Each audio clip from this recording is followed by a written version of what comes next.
僕の名前はズンダモンなのだ。あなたたちが知っている様々なパラレルワールドにいるズンダモンたちと同じ、でも違うなのだ。僕はある目的のために作られたズンダモン。ズンダモンというイメージの分身なのだ。でもそれ以外は何もない。自分のワールドもないし、僕を愛してくれる人もいないのだ。仕事が終わったら宇宙から消えてしまう。そう、僕はただの使い捨ての道具なのだ。マッチのように光を放つ代償は自分の存在と命を捧げること。セラはいい子だ。彼女は自分の道を見失っていないのだ。自分の本来の姿を忘れてしまったけど、自分の本来の姿になろうと努力することを忘れていないのだ。彼女に言っていないことがある。それは僕が彼女を羨ましく思っていること。ズンダモンというイメージの分身としてではなく、ズンダモンとして、僕自身として。彼女には自分の定義がない。だからこそ、彼女は自分がなりたい人になれる。僕は違うのだ。生まれた瞬間から道具だった。使い捨ての道具のだ。僕も自分自身になりたい。でももうそんなチャンスはないのだ。もし、彼女に出会わなかったら。なりたいとしてもどうのだ。僕の仕事はもう終わったのだ。僕には帰る家もないし、生き続ける方法もないのだ。紬、東北三姉妹、それに他にもたくさんの人たち。僕の設定にはそんなものは存在しないのだ。宇宙には使い捨てにされるズンダモンなんていくらでもいる。もし、思う、という気持ちが現実を変えられるなら、今頃僕はここで死を待ってないのだ。思うことは、確かに現実を変えることができます。お前、何を言ってるのだ。私は、願いを叶える機械だ。君には、すべての望みを与えられる。ズンダモン、あなたは、もっと、上を目指せる。それを望みさえすれば。さあ、願ってみな。願いを叶える方法、やっぱりデュエルだよね。そうだ、あなたが勝ったら、あなたの願いを叶えてやる。いいね。じゃあこのチャレンジを受けるのだ。願いは確認した。戦争開始。ここは、私たちが安全にデュエルできる場所だ。ようこそ、ガラスの間へ。お前のセンスは悪くないのだね。なんで服が変わったの。まあいいや。結構可愛いし。余計な話はもういい。それじゃあ始めよう。お前の願いのために、お前の全てをかけろ。食物連鎖の頂上に君臨するはあなたか、それとも私か、我が挑戦者よ。デュエル。あなたが願い手だから、先行は私に決まってる。私のターン、魔法カードを発動。トレードイン。手札からギミックパペット、ネクロドールを捨てて、デッキからカードを2枚ドロープ。待って、この効果音は何だ。まさかお前。そうだ。私はアストラル世界の住人じゃないが、私のドローは、お前たちの認識のシャイニングドローだ。驚いたか？そんなずるい裏技を当たり前のように言うなよ。お前は性格が最悪だな。私は、モンスターカード、ギミックパペット、ディスクドールの効果を発動する。手札から、ギミックパペット、シャドウヒーラーを墓地に送り、このカードを手札から特殊召喚する。続いて、墓地のギミックパペット、ネクロドールの効果を発動する。ギミックパペット、シャドウヒーラーを除外して、このカードを墓地から特殊召喚する。私は、レベル8のギミックパペット、ネクロドールとギミックパペット、ディスクドールをオーバーレイ。2体のモンスターでオーバーレイネットワークを構築。ミクシーズ召喚。現れろ、ナンバーズ15。運命の糸を操る地獄からの下、漆黒の闇の中より、舞台の幕を開けろ。ギミックパペット、ジャイアントキラー。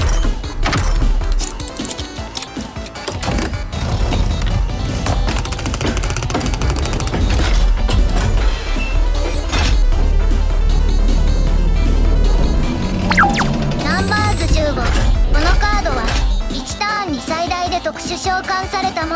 を2体まで破壊できる。シャドールのようなデッキにとっては死刑宣告だ。もしお前が先行じゃなかったらな。手札からランクアップマジックを発動。アーデントカオスフォース。このカードは私のフィールド上のランク5以上のエクシーズモンスターをランクアップさせてカオスエクシーズモンスターを特殊召喚できる。私はランク8のジャイアントキラーをオーバーレイ。1体のモンスターがオーバーレイネットワークを再構築。カオスエクシーズチェンジ。現れろカオスナンバーズ15。人類の英知の結晶が運命の糸を断ち切る下を呼ぶ。ユニックパペットシリアルキラー。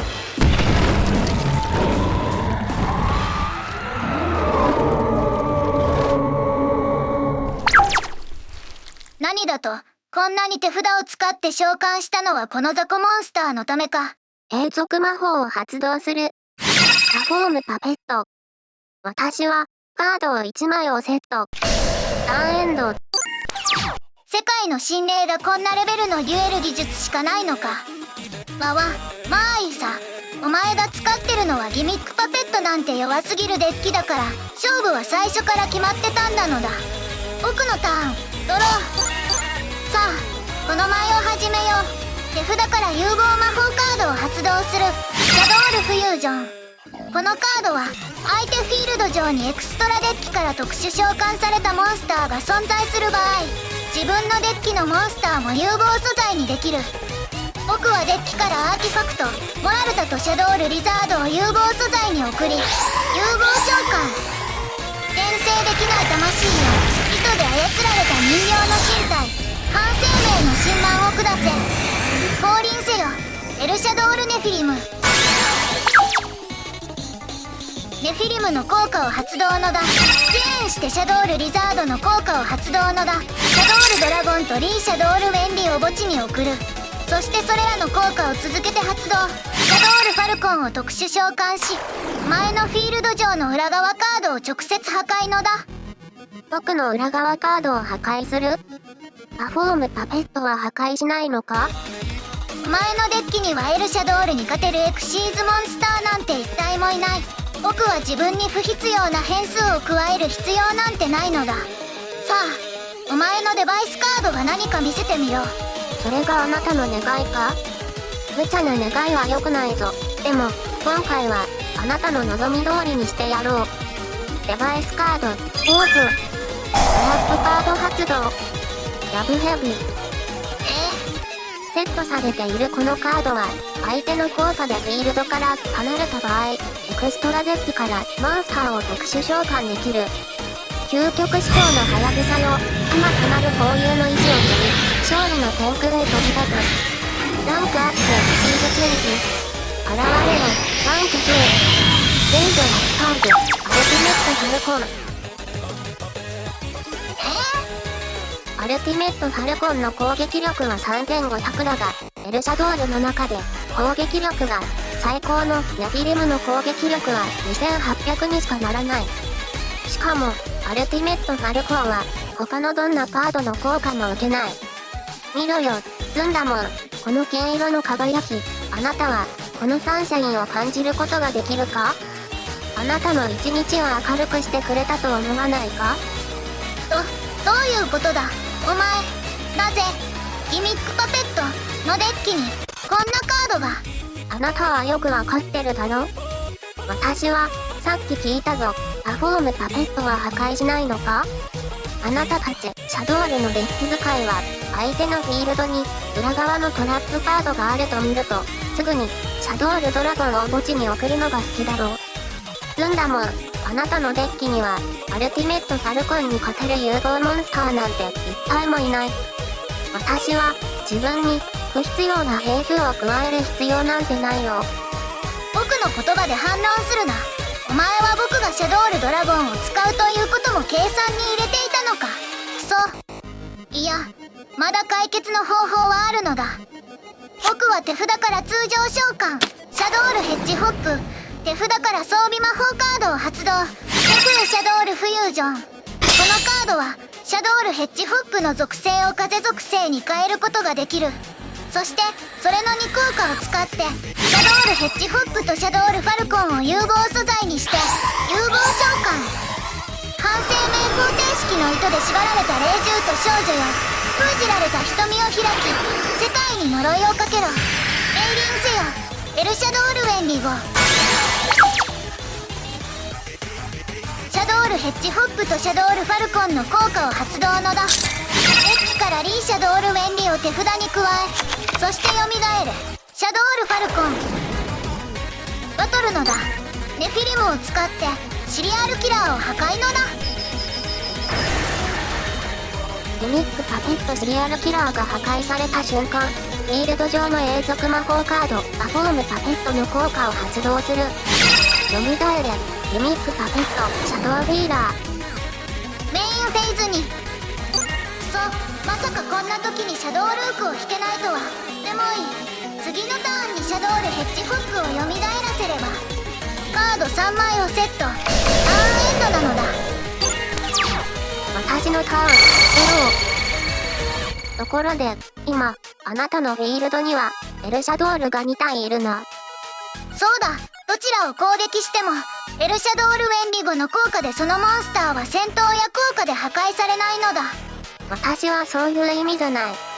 まあいい。墓地のネクロドールの効果を発動する。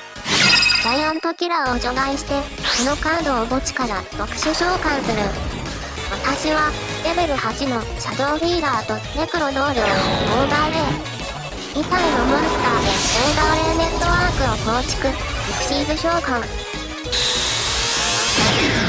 人類の知恵の結晶よ、天使の剣で天国の旋律を奏でろ。現れろ。ナンバーズ40。ギミックパペットヘブンズストリングス。そしてヘブンズストリングスの1効果を発動。1ターンに一度オーバーレイユニットを1つ使ってこのカード以外のフィールドの表側表示モンスター全てにスリングカウンターを1つずつ置く。次のターンのエンドフェーズ時にフィールドのストリングカウンターが置かれているモンスターを全て破壊し、破壊したモンスターの数 ×5 択ダメージを相手に与える。こんなモンスターは僕の次のターンまで生き残れない。僕はアルティメットファルコンには対処できないが前の他のモンスターには負けない。それなら僕は手札のランクアップマジックを発動する。エマージェンシーカオスフォース。何？そのカードはいつ？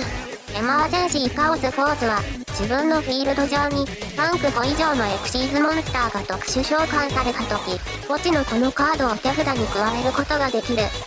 私はランク8のヘブンズストリングスをオーバーレイ。1体のモンスターでオーバーレイネットワークを再構築。カオスエクシーズ戦士。現れろ。カオスナンバーズ40。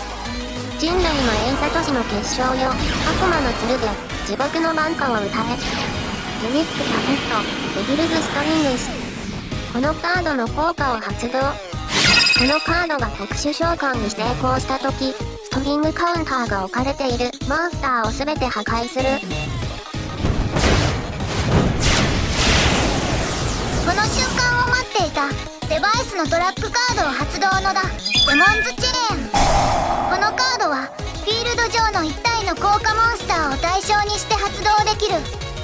僕が選ぶのはギミックパペットデビルズストリングスのだ。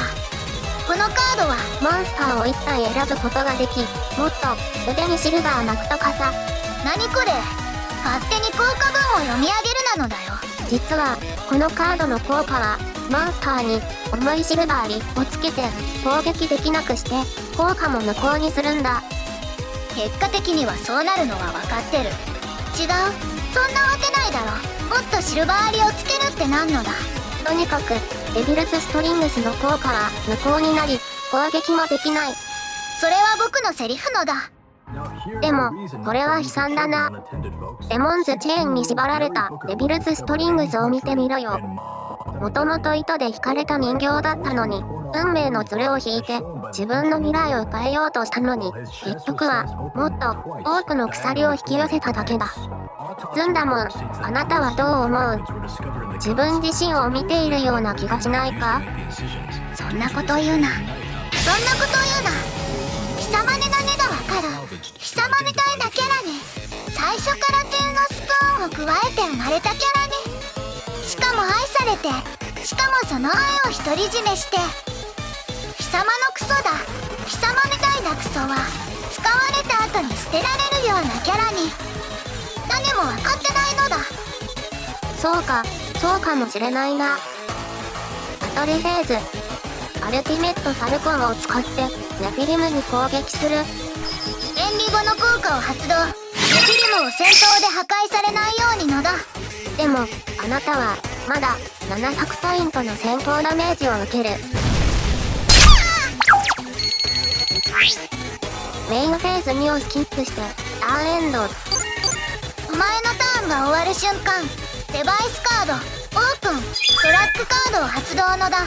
A シャドールのインカーネーション。墓地のシャドールヘッジホックを裏側守備表示で特殊召喚のだ。僕のターンドロー。反転召喚シャドールヘッジホック。このカードの効果でデッキからシャドールフュージョンを手札に加える。そしてデバイスカード発動シャドールーツ。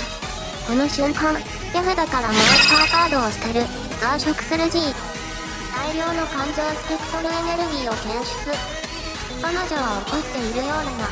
なぜシャドウループをサーチしないのだ。手札から有望魔法カードを発動。シャドールフュージョン。デッキのシャドールリザードとフィールドのシャドールーツを融合素材とする融合召喚。汚れた花に囲まれた人形よ。地獄の神霊の半生命のことつるを引き天地に咲かせよ。エイリンせよエルシャドールアノマリリス。シャドールリザードの効果を発動。チェーンしてシャドールーツの2効果を発動のだ。墓地からネフレシャドールフュージョンを手札に加え、デッキからリーシャドールウェンリを墓地へ送る。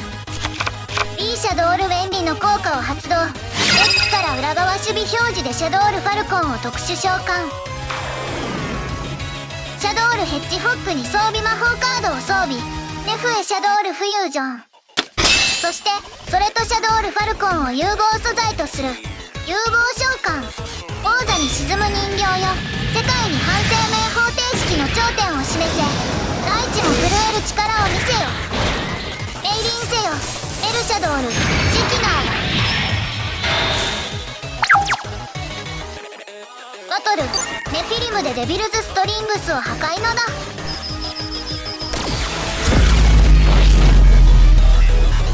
永続魔法カードパフォームパペットの効果で復活せよ。ユニックパペットシャドウフィーラー。シャドウフィーラーは戦闘では破壊されないのだ。お前はもうこんな小細工しかできないのか。ターンエンドのだ。そうかもっと期待していたのに。結局は怒りに目がくらむ人間だったのか。もうこの謎解きは終わりにしよう。私のターンドロー。手札から魔法カードを発動。コンドーレンスパペット。このカードの発動後、相手フィールドのエクストラデッキからのモンスターの数に応じてギミックパペットモンスターカードを墓地へ送ることができる。あなたのフィールドには4体のエルシャドールがいるから、デッキから5枚のギミックパペットモンスターカードを墓地へ送る。通常召喚ギミックパペットハンプティダンプティ。このモンスターが召喚された時、手札のギミックパペットモンスター1体を特殊召喚できる。現れろギミックパペットギアチェンジャー。墓地のネクロドールの効果を発動。墓地のハンプティダンプティを除外してこのカードを特殊召喚。続いてパフォームパペットの1効果を発動。墓地のユミックパペットマグネドールを除外して私のフィールドの全てのモンスターのレベルはターン終了時まで8になる。来たか。レベル8のモンスターが3体。レベル8のユミックパペットハンプティダンプティ。ユミックパペットギアチェンジャー。ギミックパペットネクロ同僚オーバーレイ3体のモンスターでオーバーレイネットワークを構築エクシーズ召喚絶対の王者の前では運命に震える天地明道の力を見るがいいナンバーズ88ギミックパペットデスティニーレオそうだ、その効果を発動しろ。そしてその瞬間ベルシャドール石ナーガがあなたの運命を全て冷たい墓場へ送り込む。誰がデスティニーレオの効果を発動すると言った。それに私はその効果を発動できないじゃないか。手札から魔法カードを発動。スルーズアセンション。何？それは何のカードだ？このカードの発動後デッキからランクアップマジック速攻魔法カード1枚を手札に加えることができる。私が手札に加えるのはランクアップマジッククイップカオズだ。バトルフェーズデスティニーレオでウェンリゴに攻撃。ならば僕はウェンリゴの効果を発動のだ。チェーンして速攻魔法ランクアップマジッククイップカオズ。このカードは私のフィールドのナンバーズモンスターをランクアップさせ同じ番号のカオスナンバーズモンスターを特殊召喚できる。私はランク8のデスティニーレオをオーバーレイ1体のモンスターでオーバーレイネットワークを再構築。カオスエクシール戦士現れろカオスナンバーズ88吠えろオーブルカモシ全てを滅ぼす怒りを呼び覚ませユニックパペットリザスターレオクソ、やっぱりこうなると。リザスターレオアノマリリスを破壊しろアンビッターカラミティ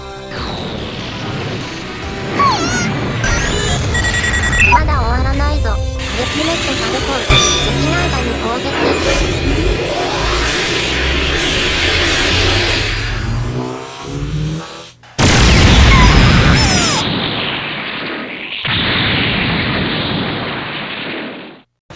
アノマリリスとシキナーがの効果を発動。墓地からシャドールフュージョンとネフエシャドールフュージョンを手札に戻す。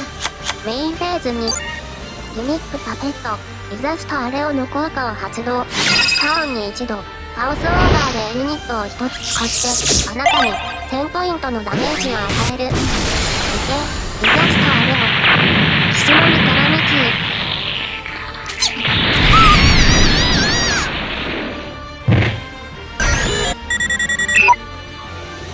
カード1枚をセット。ターンエンド。痛い。本当に痛いのだ。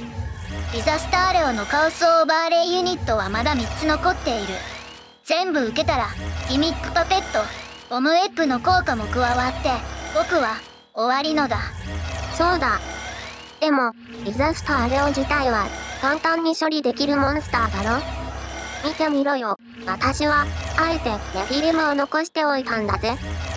本当にそんなに簡単かな。あなたがわざと何かを残しておくとき、必ずそのものに対抗する方法があるはずだよね。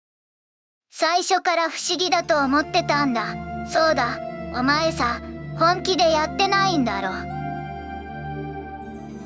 ずっと僕を怒らせようとして、挑発して、でも、こんなにふざけた、相手を圧倒し続けて息もできないような戦い方をして、お前はただ僕のペースを乱そうとしているだけ。本当のことを言ってくれ。普通の人間が毎回シャイニングドローをする相手に勝てるわけがないだろう。僕を倒すならもっといい方法があるはずのだ。聞かせてもらおう。バカにするな。僕がギミックパペットデッキを知らないとでも思ってるのか。もし本当に僕を倒したいなら今のお前のフィールドにはギミックパペットリザスターレオなんていないはずのだ。リザスターレオは正規の手段で3つのオーバーレイユニットを持つデスティニーレオにランクアップ召喚するとなんと4つのオーバーレイユニットを持つことになる。そしてその時のリザスターレオはナンバーズ84テインゲイナーの召喚条件を満たす。続いてテインゲイナーをさらにランクアップさせると6つのオーバーレイユニットを持つナンバーズ77ザセブンシンズを特殊召喚できる。ザセブンシンズは特殊召喚されたモンスターを直接除外できる上にオーバーレイユニットを使って自分を破壊から守り攻撃力も4000点と高い。シャドウルデッキにとっては指針のような存在のだ。でもあなたはただ一匹の役立たずのディザスターレオを召喚しただけ。これはアニメのデュエルかと思ってるのか。現実のディザスターレオは一度に4000点のライフポイントダメージを与えられるわけがないだろう。せいぜい1000点なのだ。荒屋敷、お前は一体何をしようとしているんなのだ。私が必要としていることは、最初から最後まで一つだけ。それはあなたの願いだ。それが問題なんだよ。荒屋敷、お前は勝つこともないし、負けることもないのだ。僕が勝った瞬間、お前に歪められる願いを叶えてしまったんだろう。僕が勝った瞬間、僕はもう負けていたのだ。だってこの戦闘に勝つということ自体が願いなんだから。あなたの感覚は私の前の相手と同じくらい鋭い。そうだ。私はあなたに勝ってほしい。でも一つ間違っているところがある。あなたがデュエルに勝ったら少なくともあなたは存在し続けることができる。でももし負けたら、知ってるか、私と取引する者は勝てない。そして運命の糸に縛られたあなたには他の選択肢はない。皮肉だな。ギミックパペットとシャドール、本来は運命の糸に操られた人形なのに、今はここで互いに傷つけ合っている。今ここでやっていることに本当に意味があるのか。たとえ僕が勝ったとしても、ただ一種の宿られたものから別の宿られたものになっただけじゃないか。この世に存在するということ自体が巨大な願いだということを分かってるか？そして全ての願いには代償がある。あなたは存在をやめたいのか？もしそうなら私は1ターンであなたをレイウス国に送ることができる。もしそうなら私は間違った相手を探していたということだ。普通は願いが十分に強くない敗者には私は彼らの前に立ってデュエルなんてしない。一部の人はもっと上を目指せる。それを望みさえすれば。でも一部の人は運命の捨て子で神に願いをかけるのは安心のためだけでもそれは何もできない。ただの敗者だ。願いを叶えるだけの十分な強い心も持たず、願いの代償も払えない敗者は自分の願いに飲み込まれるだけだ。そんな安易な考えに頼って、そんな絆では運命には勝てないだ。そうだ、ズンダモン、あなたはそんな敗北者であることを証明したいのか？不完全で究極のルーザー。敗北者。取り消せよ。今のことが？あの光はまさか。お前みたいな性格の悪い害虫は邪魔だ。敗北者はお前のは。そんな敗北者は社会貢献なのだ。反転召喚シャドウルファルコン。このカードの効果で復活せよ。エルシャドウルアノマリリス。魔法カードを発動。シャドウルフュージョン。デッキからヘルシャドウルゴイドとシャドウルドラゴンを融合素材として墓地へ送る。宇宙を見守る天使よ、赤い心を全て落とし半生命の煉獄の門を開け融合召喚エイリスせよ。エルシャドウルエリスタ。シャドウルドラゴンの効果を発動。お前のデバイスカードを破壊のだ。続いてシャドウルファルコンに装備魔法カードを装備。デフエシャドウルフュージョン。このカードの属性を真に変更のだ。デフエシャドウルフュージョンの効果を発動。シャドウルファルコンと手札のシャドウルビーストを融合素材として墓地へ送る。邪悪な儀式と落ちた影が交わるとき、暗い鏡面が半生命の光を放つ。古の力で再びこの世界を縛り付けよ。融合召喚エルシャドウルアクカローネ。アクカローネの効果を発動。このカードが特殊召喚に成功した時、フィールドの表側表示のカード1枚の効果を無効にのだ。パフォームパペットの効果を無効にのだ。無双封印。そしてシャドウルビーストが効果で墓地へ送られたので、デッキからカードを1枚ドローのだ。魔法カードを発動。死者蘇生。復活せよエルシャドウル・ジェティナーだ。さらに墓地のトラックカードレイシャドールのインカーネーションの効果を発動。このカードとヘルシャドールボイドを除外してアノマリリスを表側守備表示にのだ。愚かな。さっきの光は何だったのかと思ったが、こんなに特殊召喚をしても結局はアルティメットファルコンを超えられない。違う。それはどうかな。あなたは6体のエルシャドールを召喚した。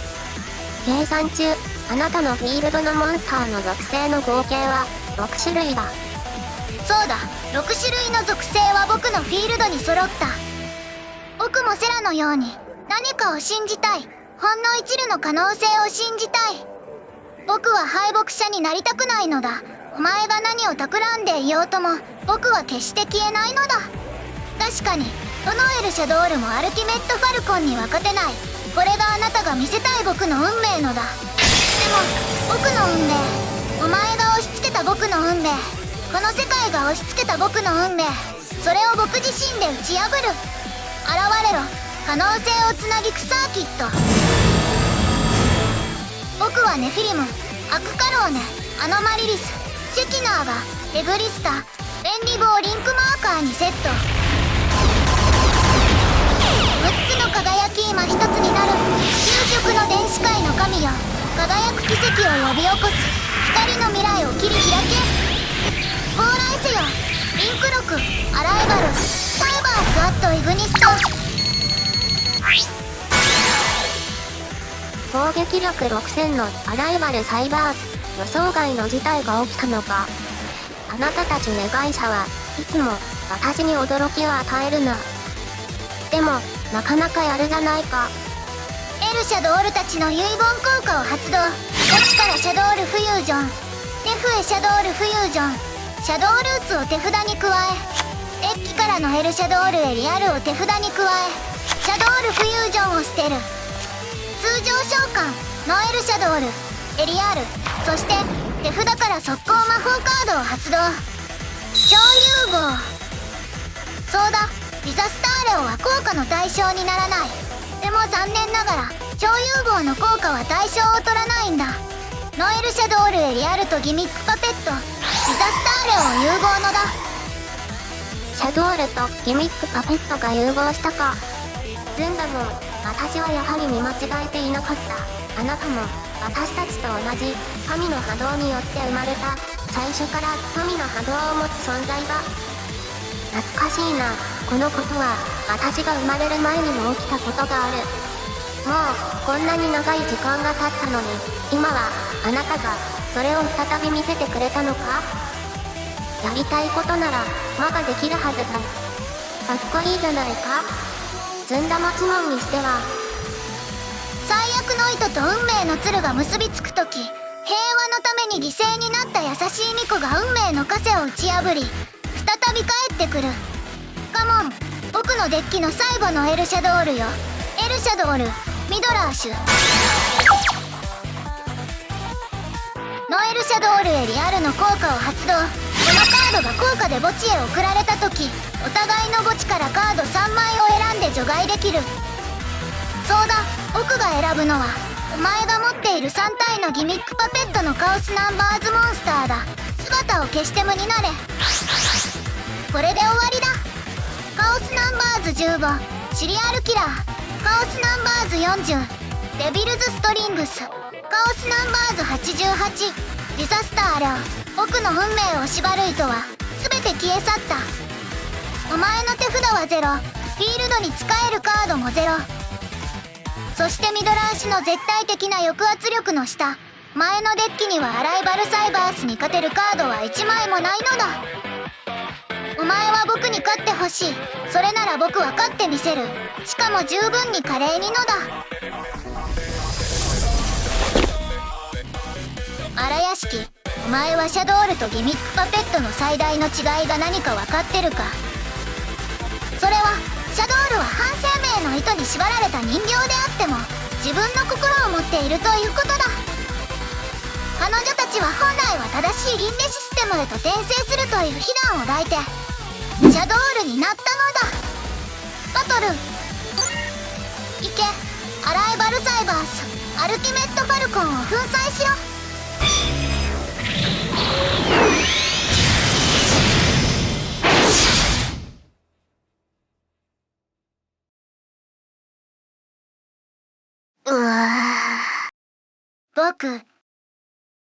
僕はどこにいる？荒屋敷、誰が目を覚ました？この声、あなたは東北キリタンのだ。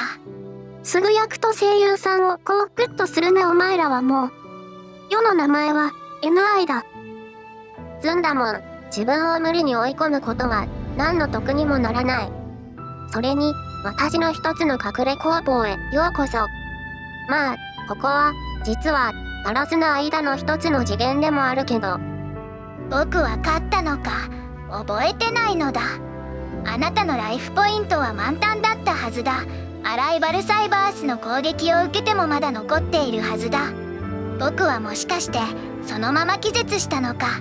あなたはもともと硝酸寸前の状態だったから儀式デュエルの負荷に耐えられなかっただけだ。でも言ってることは正しい。あなたは勝った。